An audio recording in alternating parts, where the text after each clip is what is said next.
शिमला में हूँ, आप सबके साथ मुखातिब हो रहा हूँ। आप सभी का बहुत अभिनंदन, बहुत नमस्कार। आज मुख्यतः दो विषयों को लेकर मैं यह प्रेस कॉन्फ्रेंस को संबोधित करूंगा। मेरा जो हिमाचल प्रदेश आना हुआ है, आप सभी जानते हैं आजादी का अमृत महोत्सव भारतवर्ष मना रहा है और आजादी के अमृत महोत्सव के अंतर्गत हर घर तिरंगा कार्यक्रम या अभियान, इस विषय में आदरणीय प्रधानमंत्री नरेंद्र मोदी जी ने भी बताया है और अब ये पूरे हिंदुस्तान में किस प्रकार 20 करोड़ घरों में झंडा लगे उस पर चर्चा हो रही है। उस विषय को लेकर संगठनात्मक बैठक करने मैं आज हिमाचल प्रदेश आया था। एक विषय यह रहेगा, मगर जिस विषय से मैं आरंभ करूंगा वो एक बहुत ही गंभीर विषय है। वो विषय है जिस प्रकार कांग्रेस पार्टी के दिग्गज नेता, उनके लीडर ऑफ ऑपोजिशन लोकसभा में अधीर रंजन चौधरी जी ने महामहिम राष्ट्रपति द्रौपदी मुर्मू जी के लिए जिन शब्दों का प्रयोग कल किया उसकी भर्त्सना है। मित्रों, बड़ा दुख का विषय है जहां एक और हिंदुस्तान उत्सव मना रहा है। आज हिंदुस्तान के लिए गर्व का विषय है कि पहली बार हिंदुस्तान में एक ऐसी राष्ट्रपति बनी है जो ट्राइबल अर्थात आदिवासी समाज से आती है, एक महिला है जो अत्यंत साधारण परिवार से आती है और अनेकों वर्षों तक संघर्ष करने के पश्चात उन्होंने राजनीतिक रूप से कदम रखा है। आपने देखा, पहले वो 2 बार विधायिका थी, उससे पहले काउंसलर थी। किस प्रकार से वो मंत्री रहते हुए उन्होंने बहुत बेहतरीन काम किया। खुद संघर्ष करके उन्होंने अपना राजनीतिक सफर तय किया। व्यक्तिगत जीवन में भी बहुत कुछ खो करके, बहुत दुख सहने के पश्चात वो इस विराट देश की महामहिम राष्ट्रपति बनी। पूरा देश आज उन पर फख्र करता है, उन पर गर्व करता है। किंतु हम समय समय पर देख रहे हैं कांग्रेस पार्टी जिस प्रकार के शब्दों का प्रयोजन, जिस प्रकार शब्दों का प्रयोग ऐसे व्यक्ति के लिए कर रही है, ये हमें विश्वास नहीं होता है कि आज राजनीति का स्तर आखिर कहां चला गया है। कांग्रेस पार्टी, क्या कांग्रेस इतनी गिर गई है कि राजनीति करने के आड़ में महामहिम राष्ट्रपति जैसे निर्विवादीय स्थान, कॉन्स्टिट्यूशनल पोजीशन के लिए ऐसे शब्दों का प्रयोग करती है। जिस प्रकार अधीर रंजन चौधरी जी ने कल महामहिम राष्ट्रपति को राष्ट्रपत्नी कहा और जब उन्हें एक संवाददाता ने टोका भी कि राष्ट्रपति एक बहुत गरिमामय पद होता है, उनके लिए ऐसे शब्दों का प्रयोग करना उचित नहीं है, उसके बावजूद भी उन्होंने राष्ट्रपत्नी कहा। ये प्रेस कॉन्फ्रेंस करते हुए भी तकलीफ होती है, करते हुए भी दुख होता है कि किस प्रकार के लोगों का आज हमें सामना करना पड़ रहा है। आप सोच के देखिए, this statement of Adhir Ranjan Chowdhury who happens to be the LOP of Lok Sabha, leader of opposition है। वो कोई साधारण नेता नहीं, वो कोई साधारण व्यक्ति नहीं, वो कोई नासमझ व्यक्ति नहीं, वो राजनैतिक रूप से हर विषय को समझने वाले, राष्ट्रपति पद किस प्रकार का कॉन्स्टिट्यूशनल पद होता है उसे समझने वाले एक नेता है। उसके बावजूद इस प्रकार का प्रयोजन, इस प्रकार के शब्द का प्रयोग और उन्हें राष्ट्रपत्नी कहना, दिस इज एंटी कॉन्स्टिट्यूशनल। ये एलओपी द्वारा ऐसे शब्दों का प्रयोग करना कांग्रेस पार्टी ने आज एक जघन्य कृत किया है। उन्होंने संविधान पर कुठाराघात किया है। This is anti constitutional, unconstitutional. ये संविधान के सर्वोच्च पद के ऊपर आक्रमण है। एक महिला जिन्होंने संघर्षमय जीवन व्यतीत किया और आज एक महिला राष्ट्रपति है। व्हाटएवर अधीर रंजन चौधरी है सेड, जो अधीर रंजन चौधरी जी ने कहा है, ये महिला के सम्मान के खिलाफ है, एंटी वुमन। ये महिलाओं के सम्मान के लिए। मैं देख रहा हूं कई महिलाएं पत्रकार यहां बैठी हैं, अपने संघर्ष से वे ऊपर आई और महामहिम राष्ट्रपति को राष्ट्रपत्नी कहना ये महिलाओं के ऊपर उठा रखा है। और चूंकि वो एक आदिवासी महिला है, 75 वर्ष के पश्चात एक आदिवासी देश का पहला नागरिक बन रहा है और पहली बार बन रहा है। This is anti tribal. जिस प्रकार का स्टेटमेंट कांग्रेस पार्टी के सर्वोच्च नेता दे रहे हैं, राष्ट्रपत्नी कह के, ये आदिवासियों के मानस के विरोध, आदिवासियों पे कुठाराघात है। This is anti tribal statement. एक ट्राइबल अगर राष्ट्रपति बनता है तो कांग्रेस पार्टी उसे सह नहीं सकती, इस प्रकार का स्टेटमेंट देती है। And this is anti democratic.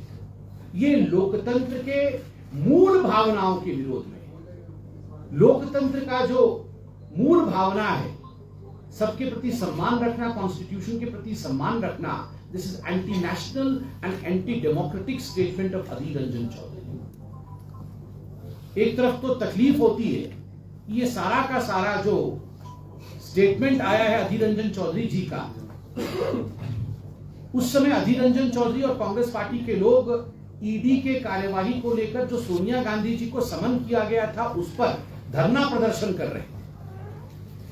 आश्चर्य का विषय, एक परिवार के लिए यही कांग्रेस पार्टी है जहां पर इनके नेताओं ने कहा है कि सोनिया जी पूरी देश की मां है।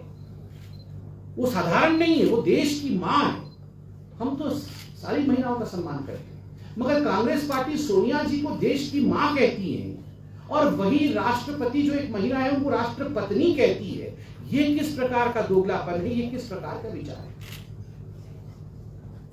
सबके लिए सम्मान होना चाहिए। जिस प्रकार का कांग्रेस पार्टी का रवैया राष्ट्रपति पद के रहा है, ये बहुत ही नकारात्मक है। आपको याद होगा कांग्रेस पार्टी ने जब आदरणीय द्रौपदी मुर्मू महामहिम के चुनाव के लिए प्रचार कर रही थी और राष्ट्रपति नहीं बनी थी, उस समय भी कांग्रेस पार्टी ने कहा था कि she represents an evil philosophy. वो एक इविल फिलॉसफी को रिप्रेजेंट करती है, क्योंकि वो ट्राइबल है, इसलिए वो इविल फिलॉसफी को रिप्रेजेंट करती है और वो राष्ट्रपत्नी है। एक साधारण गरीब घर से आए हुए महिला के लिए इस प्रकार के शब्दों का प्रयोग करना, मुझे लगता है कि केवल और केवल सोनिया गांधी जी ही माफी मांगे, तब जाके इस विषय को हिंदुस्तान सोचेगा कि किस प्रकार की पार्टी कांग्रेस है। सोनिया गांधी जी को माफी मांगना चाहिए, क्योंकि सोनिया गांधी जी ने अधीर रंजन चौधरी को एलओपी बनाया है। सोनिया गांधी जी के कहने पे ही ये धरना प्रदर्शन हो रहा था, तो स्वाभाविक है सोनिया जी के कहने पर ही इस प्रकार का स्टेटमेंट दिया गया है। सोनिया जी को तत्क्षणात इस विषय को लेकर माफी मांगनी चाहिए, देश से क्षमा याचना करनी चाहिए। जिस दूसरे विषय को लेकर मैं आपके सामने आज बैठा हूं, वो बहुत ही महत्वपूर्ण विषय है और वो विषय है हर घर तिरंगा प्रयोजन, हर घर तिरंगा अभियान। उस विषय को लेकर आज मैं हिमाचल प्रदेश आया। हिमाचल प्रदेश में आज मल्टी लेयर्ड मीटिंग, संगठन की बैठक, बहुत सारे हमारे जो इकाइयां संगठन की है उनके साथ आज बैठकें हुई और किस प्रकार से इस अभियान को आगे बढ़ाया जाएगा उस पर चर्चा हुई। हर घर तिरंगा कार्यक्रम जो है ये आजादी के अमृत महोत्सव के अंतर्गत आने वाला एक कार्यक्रम है। आप सभी जानते हैं यह जो 15 अगस्त आने वाले माह में आने वाला है, यह 15 अगस्त कोई साधारण 15 अगस्त नहीं है। जैसे हम विगत वर्षों में 15 अगस्त मनाते थे, उससे इसका ज्यादा महत्व इसलिए है क्योंकि भारतवर्ष 75वां वर्षगांठ पूरा कर रहा है अपनी स्वाधीनता का, अपनी आजादी का। तो यह जो 15 अगस्त है यह उत्सव के माहौल के साथ आएगा और आने वाला एक वर्ष 15 अगस्त 2022 से 15 अगस्त 2023 का जो कालखंड होगा, जो कालावधि होगी, यह आजादी का अमृत महोत्सव के रूप में पूरे भारतवर्ष में मनाया जाएगा और हर घर तिरंगा अभियान इसका एक तरह से आरंभ है, एक तरह से शंखनाद है। लगभग भारतवर्ष में 20 करोड़ घरों के ऊपर तिरंगा फहराया जाए, इस उद्देश्य के साथ हर घर तिरंगा कार्यक्रम आरंभ किया गया है। यह माननीय प्रधानमंत्री नरेंद्र मोदी जी के अत्यंत हृदय के निकट का विषय है। पूरे देश में आजादी को लेकर जिन लोगों ने आजादी के लिए अपना सर्वस्व न्यौछावर किया, जो अनसंग हीरोज हैं स्वाधीनता के, उन्हें हम कैसे याद करें, उनके जीवन से हम कैसे प्रेरणा लें, कैसे तिरंगे को हर घर तक पहुंचाए ताकि एक राष्ट्रीयता का भाव, एक राष्ट्रप्रीति का भाव, एक नेशनलिज्म का भाव यह हर घर तक पहुंचे, हर व्यक्ति तक पहुंचे। इसको उद्देश्य में रखते हुए, ध्यान में रखते हुए हर घर तिरंगा अभियान लिया गया है। जैसा मैंने कहा, यह सरकार का कार्यक्रम है, किंतु भारतीय जनता पार्टी इस सरकार के कार्यक्रम में सहयोगी के रूप में काम करेगी ताकि ज्यादा से ज्यादा घर हिमाचल प्रदेश में हम हर घर तिरंगा अभियान को पहुंचा सके। जहां तक हिमाचल प्रदेश का विषय है, मुझे लगता है यहाँ 15 से 18 लाख निवास स्थान अर्थात रेसिडेंसेस या घर हैं। इन 15 से 18 लाख घरों पर तिरंगा लहराए, इस विषय को लेकर भारतीय जनता पार्टी बैठकें कर रही है। यह जो हर घर तिरंगा कार्यक्रम है, यह 9 तारीख से लेकर 15 अगस्त तक चलेगा। 9 अगस्त से लेकर 15 अगस्त तक चलेगा। 9 से 11 तारीख तक हमारे कार्यकर्ता हर जगह होर्डिंग और एडवर्टाइजमेंट के माध्यम से हर किसी से अपील करेंगे कि आप भी अपने घर पे तिरंगा फहराएं। 11 से 13 तारीख तक प्रभात फेरी के माध्यम से हम अपने इस अपील को घर घर तक लेके जाएंगे।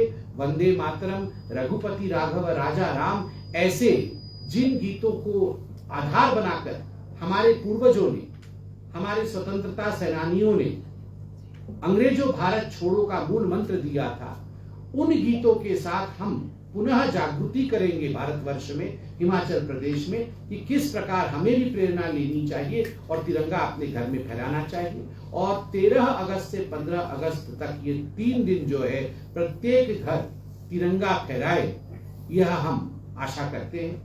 हम भी प्रयास करेंगे। आप चतुर्थ स्तंभ है, मीडिया है, मैं हाथ जोड़ के आपसे भी निवेदन करूंगा, यह झंडा आपका भी है, यह देश हमारा है। आइए आप भी हमारे इस अपील में 4 चांद लगाएं। आप भी हमारे साथ मिलकर हिमाचल प्रदेश के हर कोने में यह अपील को फैलाएं और अपील करें भी कि हिमाचल प्रदेश बिल्कुल तिरंगामयी नजर आना चाहिए, पूरा हिंदुस्तान तिरंगामयी नजर आना चाहिए। क्योंकि ये जो आजादी का अमृत महोत्सव है, यह एक उत्सव है, यह एक सेलिब्रेशन है।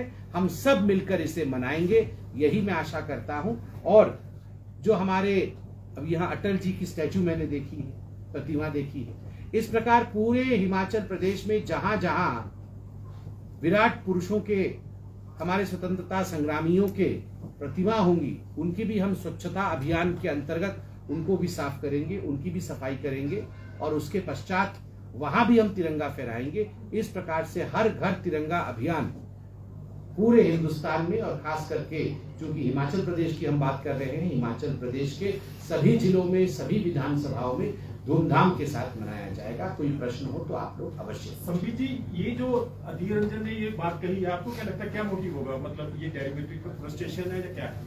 देखिए, मोटिव क्या होगा वो तो अधीर रंजन चौधरी जी ही बता सकते हैं, मगर आप सोचिए इस प्रकार के शब्दों का प्रयोग महामहिम के लिए किया गया है और ये कोई अनायास हुआ है, ऐसा नहीं है। अब देखिए, to insult the highest post of the country, to insult a tribal women is their aim. क्योंकि आपने देखा कम से कम 15-20 दिन पहले यही कांग्रेस पार्टी ने कहा था कि शी रिप्रेजेंट्स इविल फिलॉसफी, वो इविल फिलॉसफी को रिप्रेजेंट करती, और आज फिर से इस प्रकार का बयान देना, कहीं ना कहीं ये बहुत सोच समझ करके कांग्रेस पार्टी इस प्रकार के बयान दे रही है, जो बहुत ही निंदनीय है। क्या भारतीय जनता पार्टी लोकसभा या राज्यसभा में अधीर रंजन के खिलाफ अवमानना का प्रस्ताव लाएगी? देखिए, ये तो जो हमारे फ्लोर मैनेजर्स हैं वो इस पर जरूर चर्चा करेंगे, मगर मैं अभी भी देख रहा हूँ टीवी पर इस विषय को लेकर घमासान पार्लियामेंट के अंदर चल रहा है। आपके सामने ही टीवी चल रही है और टीवी पर हम देख सकते हैं हमारे नेता इसी विषय को लेकर पार्लियामेंट में अपने मत को रख रहे हैं, क्योंकि वो साधारण विषय नहीं है, देश का विषय है। So when Sonia Gandhi was asked if Adhir Ranjan will apologize, she said he has already apologized. So the issue is to give a statement in the daylight, to give a statement shouting, and to apologize somewhere in the night quietly is no apology. ये छुप के apology कहीं पर चुपके से दे देना और यहाँ पर खुल करके इस प्रकार के निंदनीय वक्तव्य देना, पहला विषय उठता है, विल अपॉलॉजी सफाइस? क्या आप इस प्रकार का जघन्य कृत्य करें और उसके बाद माफी मांग ले, क्या वो सफिशिएंट है? Should he B punished by the Congress party? should Sonia Gandhi as a woman herself, being the president of the Congress party, punish Adhir Ranjan Chaudhary for using such kind of derogatory word, not only for a woman, not only for a tribal, but for the president of India, the highest constitutional post of India. I believe Sonia ji should punish Adhir Ranjan Chaudhary. आपको ही लगता है महिलाओं का सम्मान दोनों पार्टियों को करना चाहिए? बीजेपी के जो प्रवक्ता हैं आपके प्रेम शुक्ला, उन्होंने सोनिया गांधी पिछले चार दिन पहले टीवी डिबेट पर एक अमर्यादित शब्द था। आपको नहीं लगता कि सोनिया गांधी भी उतनी रिस्पेक्टेबल है जितने द्रौपदी मुर्मू हैं? क्योंकि महिलाएं तो महिलाएं हैं। इस तरह से अगर महिलाओं को राजनीति में घसीटा जाएगा तो किस तरह आप उसको सीमा? देखिए, लगता है कि आपके अपने प्रवक्ता को भी आपको कुछ विषय ऐसे होते हैं जिसमें वॉट अबाउटरी नहीं होता है। अगर ये कहा जाए कि अधीर रंजन चौधरी जी ने महामहिम राष्ट्रपति को गाली इसलिए दी क्योंकि किसी और ने किसी और को गाली दी, तो दिस इज वॉट अबाउटरी। और जो constitutional position of president of India है, उनको राष्ट्रपत्नी कहना, मुझे लगता है ये बहुत जरूरी है। इस पे किसी प्रकार का इफ बट इन्होंने कहा था, उन्होंने कहा था, इससे परे मुझे लगता है बिल्कुल स्पष्ट रूप से, because Adhir Ranjan Chowdhury also holds a constitutional position, he should be punished by the party. और कोई प्रश्न? आपने हिमाचल प्रदेश में इस साल चुनाव भी हैं और कांग्रेस भाजपा के जो नेता हैं वो लगातार कांग्रेस में जा रहे हैं, तो क्या भाजपा यहाँ पर तालमेल नहीं बना पा रही है कार्यकर्ताओं और नेताओं के बीच में? देखिए, वैसे तो आज का प्रेस कॉन्फ्रेंस का 2 विषय मैंने आपको बताया। चुनाव के विषय में प्रेस कॉन्फ्रेंस करने फिर से आपके पास आएंगे, मगर एक बार मैं स्पष्ट रूप से यहाँ पे कह दूं कि चुनाव होगा और भारतीय जनता पार्टी प्रचंड बहुमत के साथ चुनाव में जीत हासिल करेगी और पुनः भारतीय जनता पार्टी हिमाचल प्रदेश में सरकार बनाएगी। देखिए, जब 5 राज्य में चुनाव हुए थे, उत्तर प्रदेश को लेकर, उत्तराखंड को लेकर, हमारे जो विपक्षी दल थे कई प्रकार के प्रश्न हमसे पूछते थे, क्या ऐसा हो पाएगा, क्या वैसा हो पाएगा। इसका परिणाम आपने देखा और जवाब जनता जनार्दन ने उत्तर प्रदेश में, उत्तराखंड में, मणिपुर में, हर स्थान पर जनता जनार्दन ने जवाब दिया है। और मुझे संपूर्ण रूप से विश्वास है कि प्रचंड बहुमत के साथ हिमाचल प्रदेश में हम पुनः सरकार। जिस तरह आपने हिमाचल प्रदेश की बात की, जिस तरह 4 उपचुनाव हिमाचल प्रदेश में भारतीय जनता पार्टी पहले ही हार चुकी है, तो आगामी जीत के लिए आपका रोड मैप क्या रहेगा? क्योंकि लोगों में अब भ्रम की स्थिति पैदा हो चुकी है। हिमाचल प्रदेश में समीकरण भी यही कहते हैं, एक बार भाजपा, एक बार कांग्रेस। देखिए, चुनाव को लेकर जो मुझे कहना था मैंने कह दिया। मैं यहाँ पर आज हर घर तिरंगा इस अभियान के लिए आया था और चूंकि महामहिम राष्ट्रपति हम सबकी राष्ट्रपति हैं, उनके लिए जो अपमानजनक शब्द कांग्रेस ने प्रयोग किया था उसकी मैंने भर्त्सना की। आप लोग बिल्कुल निश्चिंत रहिए, चुनाव के समय हम सब यहाँ आएंगे, आपके साथ रूबरू होंगे। और मैं आपका बहुत धन्यवाद करता हूँ कि हिमाचल की जो मीडिया है बहुत ही श्रृंखलित डिसिप्लिन मीडिया है। एक शब्द आपके बीच में कोई डिस्टर्बेंस का नहीं है, बड़े श्रृंखलित तरीके से पूरे हिंदुस्तान में जाता हूँ, मगर मैं आज जो क्या कुरान करता हूँ, आप लोगों ने बहुत ही डिसिप्लिन तरीके से ये प्रेस कॉन्फ्रेंस और प्रश्न छोड़ दीजिए, टाइम हो रहा है। बहुत बहुत धन्यवाद। अब धन्यवाद, आप मुस्कुरा के समाप्त करें। Thank you.